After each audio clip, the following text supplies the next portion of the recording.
बच्चों फिजिक्स में आज अपन नया चैप्टर स्टार्ट कर रहे हैं मैग्नेटिज्म।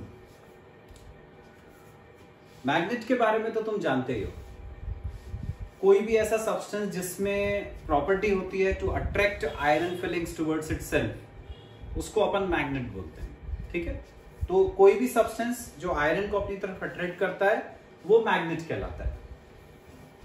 मैग्नेट के जो दो एंड्स हैं तुम्हें पता है, उनको अपन मैग्नेटिक पोल्स बोलते हैं।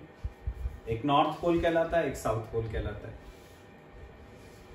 दोनों पोल्स के जो बीच का डिस्टेंस है इसको हम बोलते हैं effective length of magnet. North pole और साउथ पोल के बीच का जो डिस्टेंस होता है उसको अपन बोलते हैं इफेक्टिव लेंथ ऑफ मैग्नेट। तो यदि अपन मैग्नेट बनाएं तो ऐसा नॉर्थ पोल साउथ पोल दोनों के बीच का डिस्टेंस 2L। हम इस डिस्टेंस को 2L लेंगे इसलिए क्योंकि अपन को आगे कैलकुलेशंस में इसके हाफ डिस्टेंस की जरूरत पड़ेगी। तो वो हाफ डिस्टेंस अपन यदि इसको L लेंगे तो वो L/2 हो जाएगा। तो वो फ्रैक्शन में आने से कैलकुलेशन थोड़ा सा मुश्किल हो जाता है, इसलिए इसको अपन 2L लेते हैं ताकि आधा डिस्टेंस L रहे। जैसे तुम्हें याद हो तो अपन ने इलेक्ट्रिक डायपोल लिया था। इलेक्ट्रिक डायपोल में जो लेंथ होती थी उसको अपन 2A लेते थे, A नहीं लेते थे। तब भी मैंने यही रीजन बताया था कि 2A का हाफ लोगे तो A हो जाएगा, A का हाफ लोगे तो A/2 हो जाएगा, कैलकुलेशन मुश्किल हो जाता है। इसलिए अपन इसकी इफेक्टिव लेंथ को 2L बोलते हैं। अब किसी भी मैग्नेट के जो ये दो पोल्स हैं, अपन को पता है उसमें आयरन को अपनी तरफ अट्रैक्ट करने की टेंडेंसी होती है। तो ये पोल आयरन को अपनी तरफ जिस स्ट्रेंथ से अट्रैक्ट करता है उस स्ट्रेंथ को अपन बोलते हैं पोल स्ट्रेंथ। पोल स्ट्रेंथ, तो pole strength of a magnet मतलब किसी पोल की आयरन को अपनी तरफ अट्रैक्ट करने की स्ट्रेंथ, इसको बोलते हैं पोल स्ट्रेंथ। इसको डिनोट करते हैं अपन स्मॉल m से।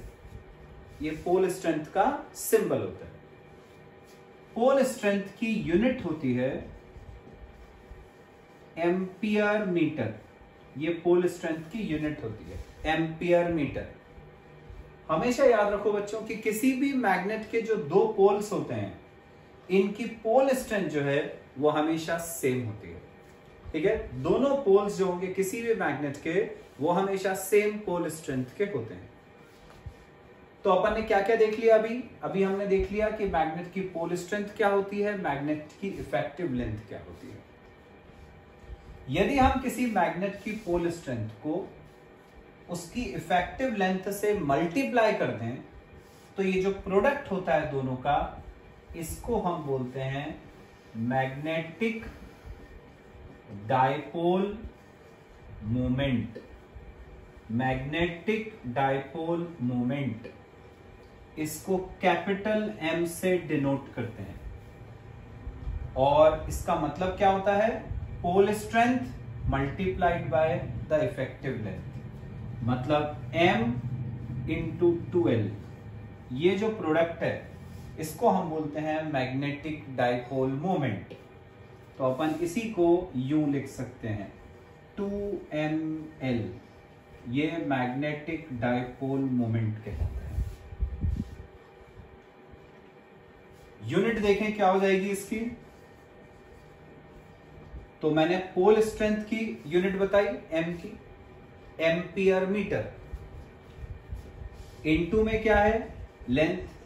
लेंथ की यूनिट भी मीटर ही होगी। तो ये क्या आ गया, एम्पियर मीटर स्क्वायर। तो मैग्नेटिक डायपोल मोमेंट की यूनिट होती है एम्पियर मीटर स्क्वायर।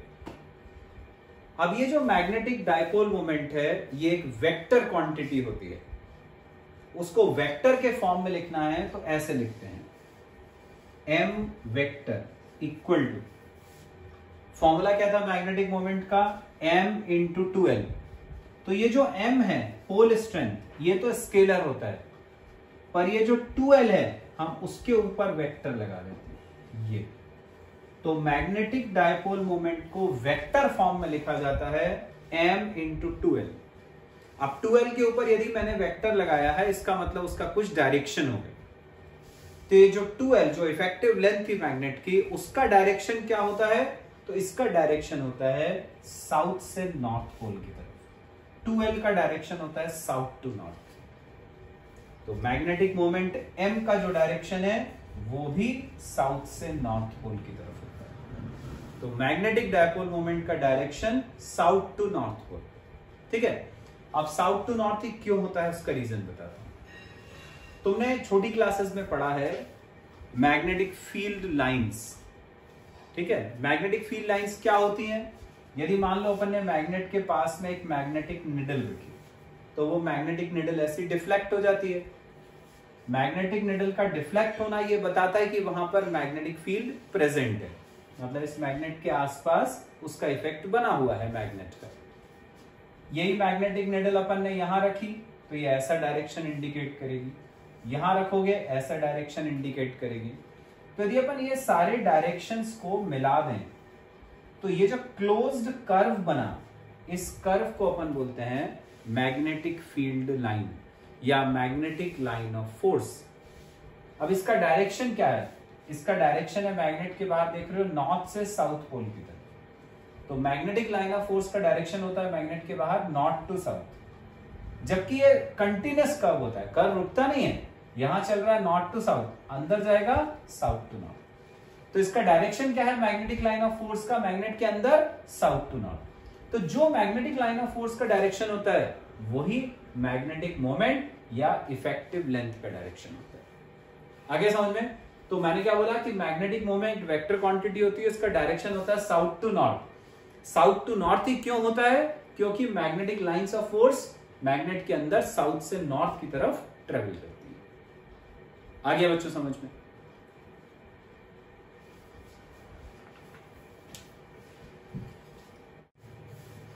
अब नेक्स्ट टॉपिक है बच्चों इस चैप्टर का कूलम्स लॉ। कूलम्स लॉ ये मैग्नेटिज्म का है, तुमने इलेक्ट्रोस्टैटिक्स में पढ़ा था, इलेक्ट्रोस्टैटिक्स का Coulomb's law. Coulomb's law in magnetism जो है वो ये कहता है कि कोई भी दो पोल्स, जैसे मान लो दो पोल्स हैं जिनकी पोल स्ट्रेंथ है m1 m2, इनके बीच का डिस्टेंस है सपोज r, तो इनके बीच में एक फोर्स एक्ट करता है। यदि मान लो दोनों नॉर्थ पोल हुए तो नॉर्थ पोल है तो एक दूसरे को रिपेल करेंगे। यदि एक नॉर्थ और एक साउथ पोल है तो एक दूसरे को अट्रैक्ट करेंगे। तो दोनों के बीच में एक फोर्स ऑफ अट्रैक्शन एक्ट करता है या फोर्स ऑफ रिपल्शन एक्ट करता है। दोनों के बीच में जितना भी फोर्स एक्ट करता है, भले ही वो अट्रैक्शन का हो या रिपल्शन का हो, ये डायरेक्टली प्रोपोर्शनल होता है पोल स्ट्रेंथ के प्रोडक्ट के, प्रोपोर्शनल टू m1 m2। और ये फोर्स इनवर्सली प्रोपोर्शनल होता है डिस्टेंस के स्क्वायर के, प्रोपोर्शनल टू 1/r²। दोनों को कंबाइन करें तो F हो जाएगा proportional to m1 m2/r²। Proportionality का साइन हटाएंगे तो एक कांस्टेंट आता है। ये कांस्टेंट होता है यहां पर μ0/4π m1 m2/r²। ये ऐसे ही रहा।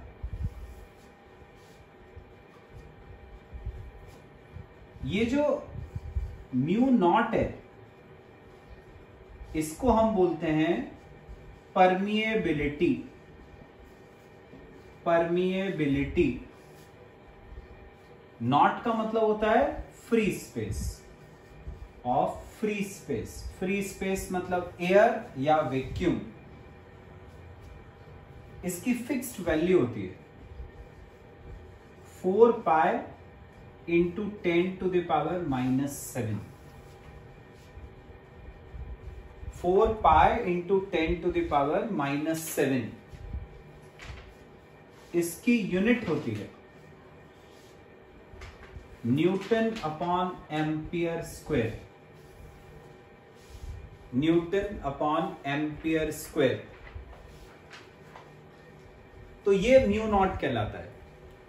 ये जो पूरा लॉ है कूलम्स लॉ इन मैग्नेटिज्म, ये पूरा वैसे ही है जैसा तुम्हें याद हो तो इलेक्ट्रोस्टैटिक्स में पढ़ा है अपन ने कूलम्स लॉ, या तुमने लॉ ऑफ ग्रेविटेशन पढ़ा है, बिल्कुल वैसे ही है। इलेक्ट्रोस्टैटिक्स में क्या पढ़ा था कि दो चार्जेस हैं Q1 Q2, तो उनके बीच में जो फोर्स एक्ट करता है, भले ही वो अट्रैक्शन का हो या रिपल्शन का हो, वो प्रोपोर्शनल होता था Q1 Q2 के, इनवर्सली प्रोपोर्शनल होता था R स्क्वायर के। कंबाइन करके क्या बना था उसमें formula, F is proportional to Q1 Q2 upon R square. बस उसमें यहां पे जो कांस्टेंट था वो अलग था, जिससे फाइनल फॉर्मूला तुम्हारा बना था 1/4 pi epsilon naught Q1 Q2 by R square. ये इलेक्ट्रोस्टैटिक्स में था। मैग्नेटिज्म में भी फॉर्मूला वैसे ही है, बस यहाँ Q1 Q2 की जगह M1 M2 आ जाता है और कांस्टेंट बदल जाता है। उसमें 1/4 पाई एप्सिलॉन नॉट था, इसमें म्यू नॉट अपॉन 4 पाई आता है। उसमें एप्सिलॉन नॉट आता था जिसको अपन बोलते थे परमिटिविटी ऑफ फ्री स्पेस, यहां पर म्यू नॉट आता है, इसको बोलते हैं परमिएबिलिटी ऑफ फ्री स्पेस। ठीक है, तो कांस्टेंट का नाम इसमें अलग है, कांस्टेंट की वैल्यू इसमें अलग है। ये निकाला क्या अपन ने, फोर्स, तो यूनिट क्या होगी इसकी, न्यूटन। तो यूनिट होती है इसकी न्यूटन। आ गया समझ में।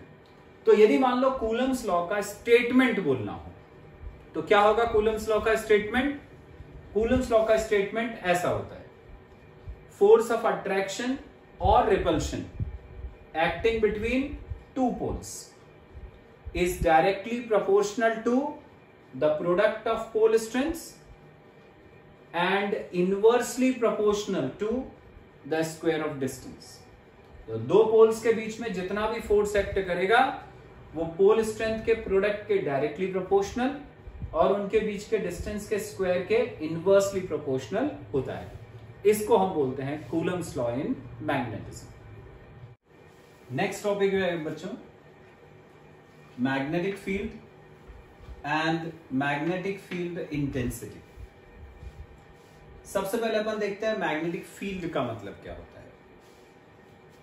सपोज जैसे अपन ने ये एक मैग्नेट लिया, ये इसका नॉर्थ पोल, ये साउथ पोल। यदि अपन ने एक आयरन फिलिंग, एक लोहे के टुकड़े को यहां रखा, ये मैग्नेट इसको अपनी तरफ खींच रहा है, अट्रैक्ट कर रहा है। हमने इसी को थोड़ा दूर रख दिया, अब ये मैग्नेट उसको अपनी तरफ अट्रैक्ट नहीं कर पा रहा। क्यों? क्योंकि इसकी दूरी ज्यादा होगी, डिस्टेंस ज्यादा होगी। तो किसी मैग्नेट के आसपास की ये स्पेस, जहां तक उस मैग्नेट का इफेक्ट, जहां तक उसका इफेक्ट, उसका इन्फ्लुएंस, उसका प्रभाव बना रहता है, उस स्पेस को अपन बोलते हैं मैग्नेटिक फील्ड।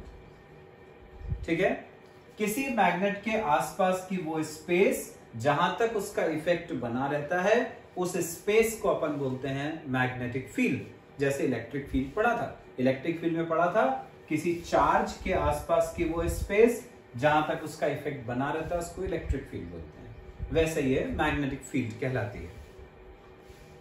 यदि इस मैग्नेटिक फील्ड के अंदर अपन ने कोई एक पॉइंट लिया जहां पर हमने एक पोल रखा जिसकी पोल स्ट्रेंथ 1 है, मैग्नेटिक फील्ड के अंदर 1 पोल स्ट्रेंथ का यदि अपन ने कोई पोल रखा तो, और ये पोल कैसा लेना है तुम्हें, 1 पोल स्ट्रेंथ का नॉर्थ पोल लेना है, जरूरी है कि नॉर्थ पोल लेना है। ठीक है, ऐसा नॉर्थ पोल जिसकी पोल स्ट्रेंथ 1 होती है, इसको हम बोलते हैं unit north pole. Unit north pole. ठीक है, तो मैग्नेटिक फील्ड के अंदर किसी पॉइंट पर अपन ने एक यूनिट नॉर्थ पोल लिया, मतलब नॉर्थ पोल जिसकी पोल स्ट्रेंथ 1 है, ऐसा लिया। तो अब ये जो मैग्नेट का नॉर्थ है वो इस नॉर्थ को रिपेल करेगा, ये नॉर्थ इस नॉर्थ को रिपेल करेगा, रिपेल करेगा, दूर फेंकने की कोशिश करेगा, ऐसे फोर्स लगाएगा।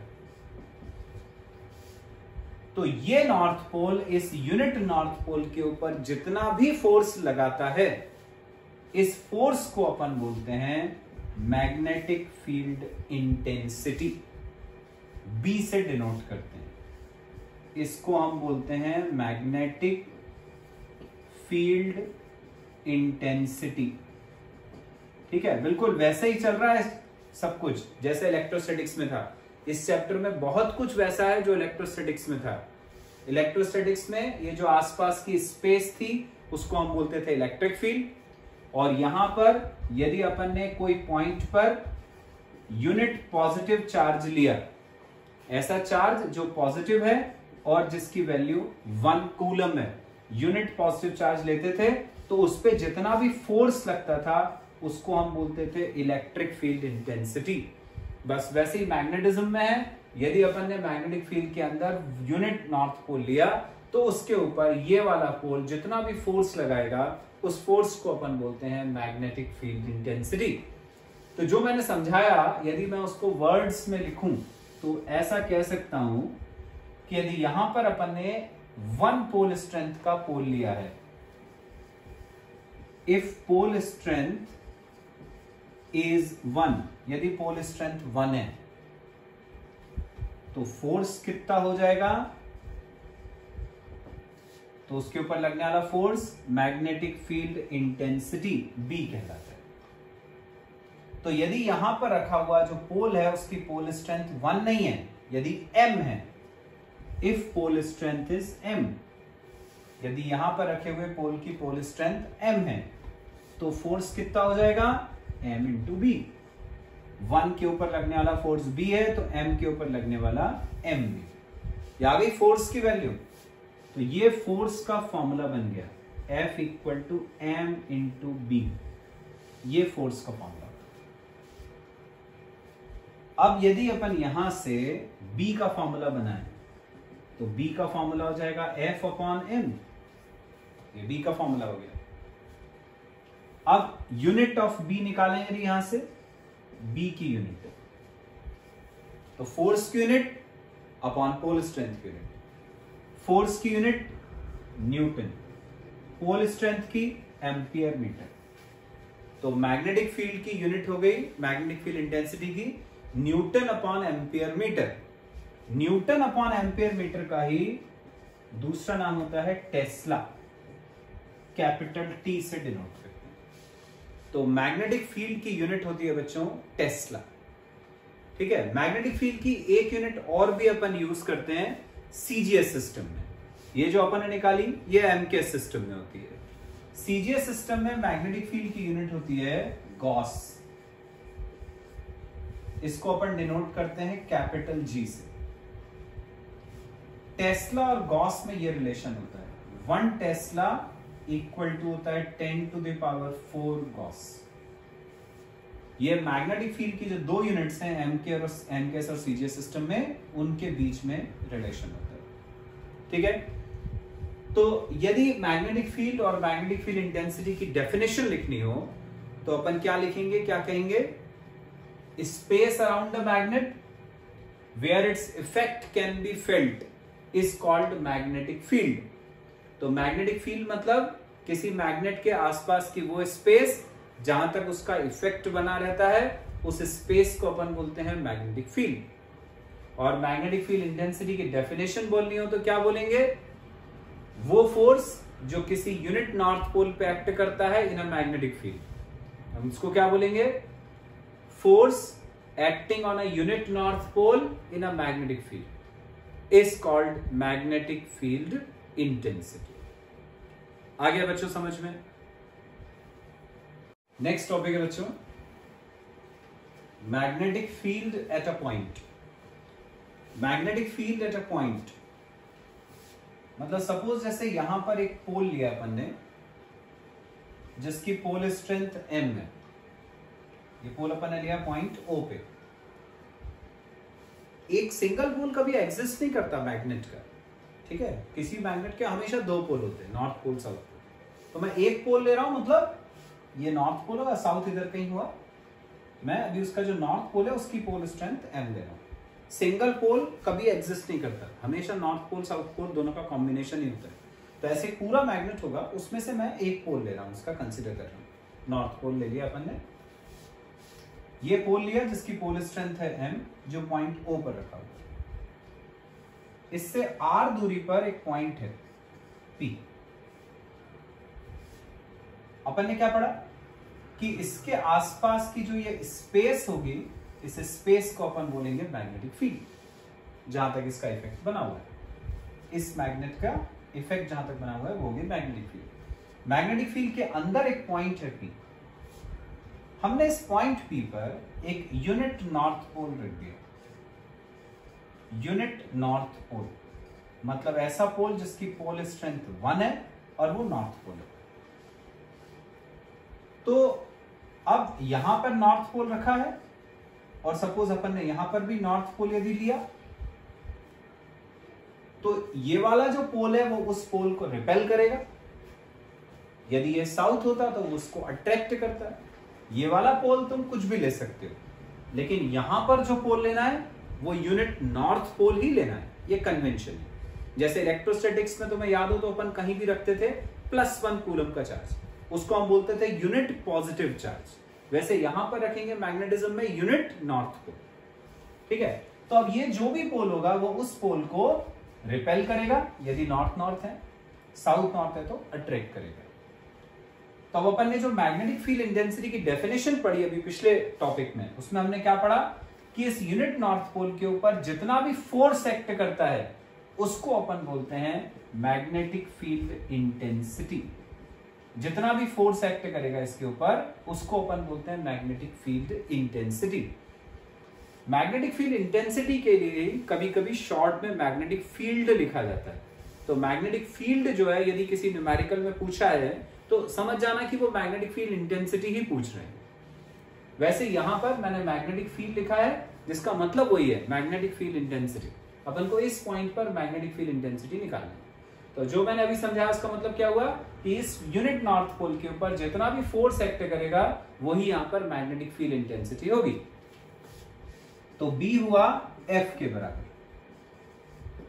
अब F की वैल्यू कूलम्स लॉ से अपन जानते हैं, μ0/4 m1 m2 अपॉन r²। ये मैग्नेटिक फील्ड इंटेंसिटी। m1 और m2 की वैल्यूज रखेंगे। m1 m2 दो पोल्स, यहां पर रखे हुए पोल की पोल स्ट्रेंथ m है, यहां पर रखे हुए पोल की पोल स्ट्रेंथ 1 है।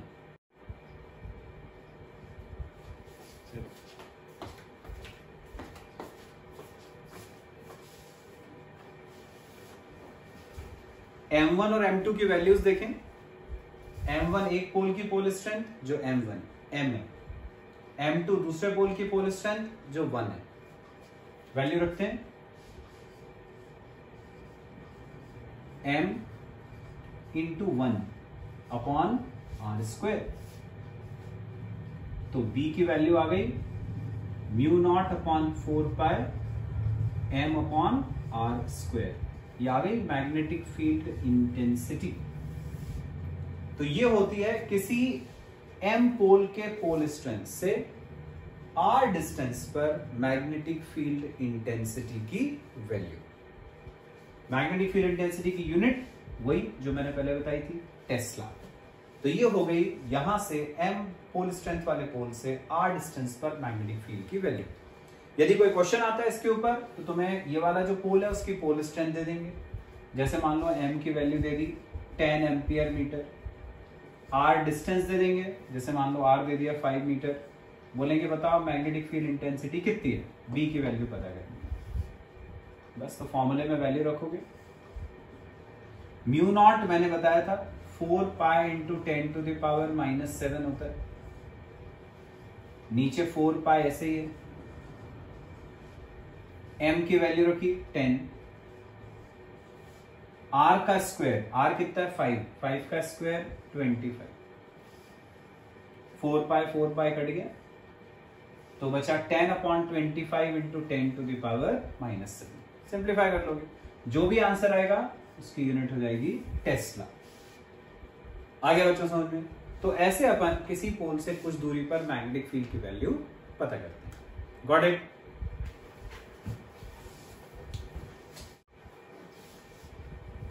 नेक्स्ट टॉपिक है बच्चों magnetic field on the axial line of a dipole.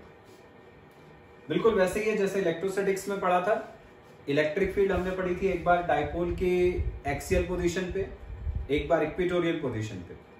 बिल्कुल वैसे ही है इसमें, अभी एक्सियल लाइन पर है, मतलब एक्सियल पॉइंट पे।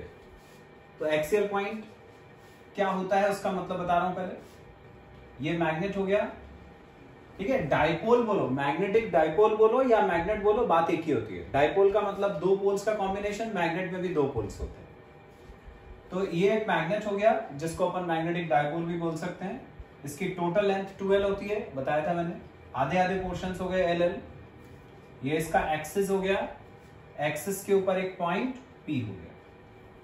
ये जो पॉइंट P है वहां पर एक पोल रखा है जो यूनिट नॉर्थ पोल रखते हैं अपन हमेशा। तो जैसे मैंने बोला था कहीं पर भी मैग्नेटिक फील्ड निकालनी हो तो वहां पर हमेशा यूनिट नॉर्थ पोल रखोगे, मतलब नॉर्थ पोल रखेंगे जिसकी पोल स्ट्रेंथ अपन 1 लेंगे, ठीक है। यहां पर हमने यूनिट नॉर्थ पोल रख दिया। अपन को पता क्या करना है, हमें पता करना है कि इस पॉइंट पर इस पूरे मैग्नेट की वजह से टोटल मैग्नेटिक फील्ड कितनी होगी। तो इसको अपन दो पार्ट्स में निकालेंगे। पहले हम ये देखेंगे कि इस नॉर्थ पोल की वजह से यहां पर मैग्नेटिक फील्ड कितनी होगी, फिर देखेंगे साउथ पोल की वजह से वहां पर मैग्नेटिक फील्ड कितनी होगी, और फिर दोनों का रिजल्टेंट। तो सबसे पहले अपन देखते हैं कि नॉर्थ पोल की वजह से यहां पर मैग्नेटिक फील्ड कितनी होगी। ये जो नॉर्थ पोल है वो इस यूनिट नॉर्थ पोल को रिपेल करेगा। रिपेल करते समय ये इसके ऊपर जितना फोर्स लगाता है उसी को अपन बोलते हैं मैग्नेटिक फील्ड इंटेंसिटी। बताया था मैंने अभी कि यूनिट नॉर्थ पोल के ऊपर जितना फोर्स लगता है वो ही मैग्नेटिक फील्ड इंटेंसिटी कहलाती है। तो इस यूनिट नॉर्थ पोल के ऊपर ये वाला नॉर्थ पोल जितना फोर्स लगा रहा है उसी फोर्स को अपन बोलेंगे यहां पर मैग्नेटिक फील्ड इंटेंसिटी। क्योंकि नॉर्थ पोल की वजह से है इसलिए उसको मैंने Bn नाम दिया। Bn की वैल्यू निकालेंगे, Bn इक्वल टू, अभी पिछले डेरिवेशन में अपन ने फॉर्मूला पढ़ा, mu not upon 4 pi m upon r का स्क्वायर। ये तो फॉर्मूला। r का मतलब होगा इस पोल से इस पोल के बीच की दूरी, क्योंकि अपन नॉर्थ पोल की वजह से यहां पे मैग्नेटिक फील्ड निकालते हैं। दोनों के बीच का डिस्टेंस देखो कितना है फिगर से, यहां से यहां तक का r है, इतना l है, तो ये कितना हो गया r माइनस l। तो फॉर्मूले में जहां r आता था उसकी जगह पर अपन को रखना है r माइनस l, ठीक है। यहां से यहां तक का डिस्टेंस r माइनस l। तो ये जो r है उसकी जगह मैंने कर दिया r माइनस l। ये हो गई magnetic field due to north pole, और उसका डायरेक्शन क्या होगा वो मैंने यहां इंडिकेट कर दिया। अब साउथ पोल की वजह से मैग्नेटिक फील्ड देखिए, ये जो साउथ पोल है वो यहां पर रखे यूनिट नॉर्थ पोल को रिपेल नहीं करेगा, ये साउथ पोल यहां पर रखे यूनिट नॉर्थ पोल को अट्रैक्ट करेगा। अट्रैक्ट करेगा मतलब ये जो फोर्स लगाएगा वो इस डायरेक्शन में लगाएगा। ये हो गया BS, magnetic field due to south pole. North pole repel कर रहा था इसलिए ऐसे, साउथ पोल अट्रैक्ट कर रहा है इसलिए ऐसे। अब magnetic field due to south pole निकालें, same formula, mu not upon 4 pi m upon distance का स्क्वायर। अब इस केस में डिस्टेंस कितना है, यहां से लेके वहां तक का इतना L और इतना R, तो ये पूरा क्या हो गया L प्लस R, तो R प्लस L हो जाएगा, R प्लस L का स्क्वायर। ये हो गई magnetic field due to north pole, ये magnetic field due to south pole. North pole वाली मैग्नेटिक फील्ड का डायरेक्शन ऐसा, साउथ पोल वाली मैग्नेटिक फील्ड का डायरेक्शन ऐसा। तो अब जब अपन को दोनों का टोटल निकालना है, इस पॉइंट पर रिजल्टेंट मैग्नेटिक फील्ड निकालनी है B, तो तुम्हें दिख रहा है Bn और Bs, ये Bn का डायरेक्शन था, ये Bs का। Bn और Bs अपोजिट डायरेक्शन में एक्ट कर रहे हैं, तो दोनों को माइनस करेंगे। माइनस करते समय ये सोचना है कि जो बड़ा है उसको उसमें से छोटे वाले को माइनस करना है। अब डिसाइड करना है कि Bn और Bs में से बड़ा कौन है छोटा कौन है। तो देखो नॉर्थ पोल जो है वो इस पॉइंट के ज्यादा पास में था, यदि नॉर्थ पोल इसके ज्यादा करीब है इसका मतलब नॉर्थ पोल का इसके ऊपर ज्यादा इफेक्ट होगा, साउथ पोल का इफेक्ट कम रहेगा क्योंकि वो दूर है। तो इसका मतलब कि नॉर्थ पोल का इफेक्ट ज्यादा है, मतलब नॉर्थ पोल वाली मैग्नेटिक फील्ड बड़ी होगी। तो Bn बड़ा है Bs से, इसलिए अपन Bn माइनस Bs करेंगे, ठीक है, क्योंकि Bn Bs से बड़ा है। बिल्कुल वैसी फीलिंग आ रही होगी तुम्हें जैसे इलेक्ट्रोस्टैटिक्स में था। उसमें बिल्कुल सब कुछ सेम टू सेम चल रहा था, वैसे इसमें भी bn की वैल्यू रखेंगे, bs की वैल्यू रखेंगे। bn ये रखा mu not upon 4 pi m upon r minus L का स्क्वायर, माइनस bs रखा mu not upon 4 pi m upon r plus L का स्क्वायर। दोनों मैग्नेटिक फील्ड रहती है। कॉमन निकालेंगे इसमें से, mu not upon 4 pi common, m common, तो अब क्या बचा यहां पे 1 अपॉन r माइनस एल का square minus 1 upon r plus L का स्क्वायर। कितना बचा? एलसीएम ले लेंगे यहां पे,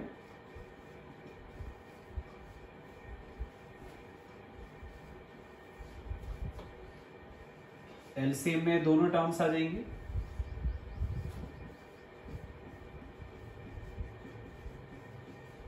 ये इधर ये इधर, यहां ऊपर आ गया r प्लस एल का square minus r minus L का स्क्वायर, ऐसा आ गया।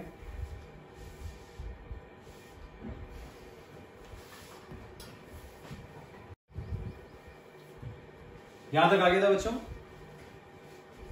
एलसीएम लेने के बाद अब इसको ओपन करेंगे a plus B whole square से, इसको a minus B whole square से, और नीचे अपन क्या करेंगे, दोनों पे स्क्वायर लगा हुआ है तो हम इन दोनों को एक ब्रैकेट में कर लेंगे और ये जो स्क्वायर है उसको कॉमन ले लेंगे,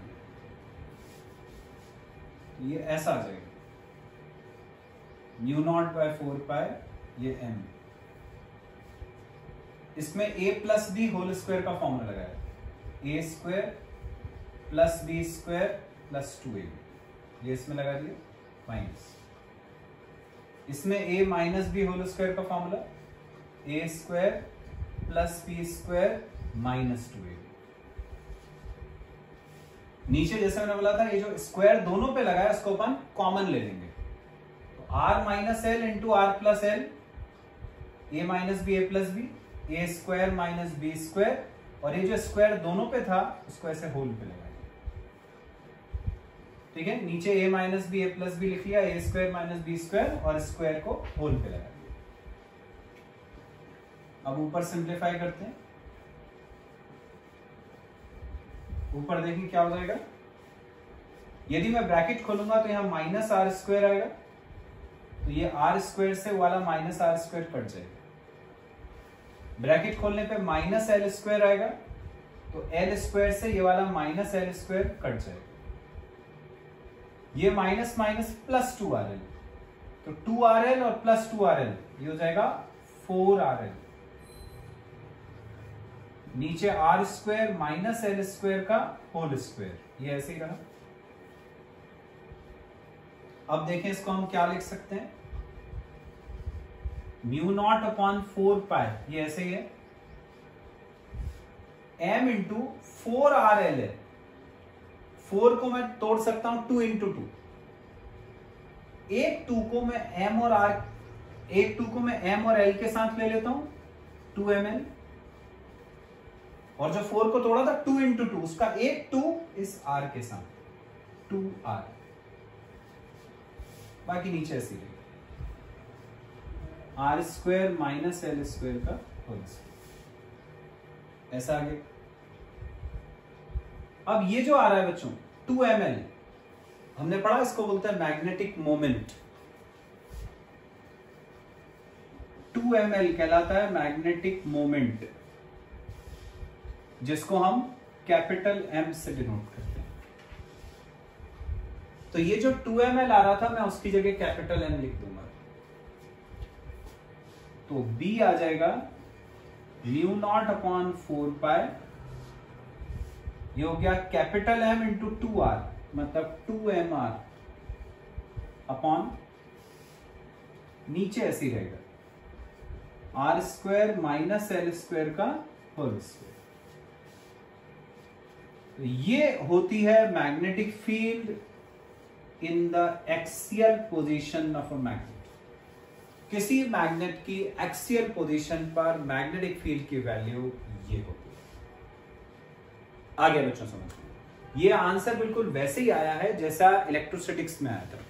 तो मैं याद हो तो इलेक्ट्रोस्टैटिक्स में आया था 1/4 pi epsilon not 2pr upon r square minus a square का होल स्क्वायर।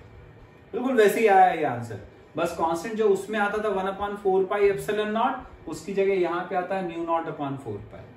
उसमें आया था 2pr, उसकी जगह यहां आता है 2mr। ठीक है, तो बिल्कुल वैसी डेरिवेशन है। अब यदि मान लो मैग्नेट बहुत छोटा है, फॉर अ स्मॉल मैग्नेट, यदि मैग्नेट छोटा हुआ तो क्या होता है, जो मैग्नेट की लेंथ होती है L, 2L का आधा L, वो बहुत छोटा हो जाता है R के कंपैरिजन में। R बहुत बड़ा, L बहुत छोटा। तो ये जो L है, ये इसको बहुत छोटा मानते हुए हम छोड़ देंगे, नेग्लेक्ट कर देंगे, L को छोड़ देते हैं। तो B हो गया mu not upon 4 pi 2mr, ऐसे ही है। नीचे से L को छोड़ दिया तो बचा r स्क्वायर का स्क्वायर, तो r की पावर 4। r से ये 4 पावर कटी तो r क्यूब। तो मैग्नेटिक फील्ड आ गई mu not upon 4 pi 2m upon r cube. ये मैग्नेटिक फील्ड हो गई on the axial position for a small magnet.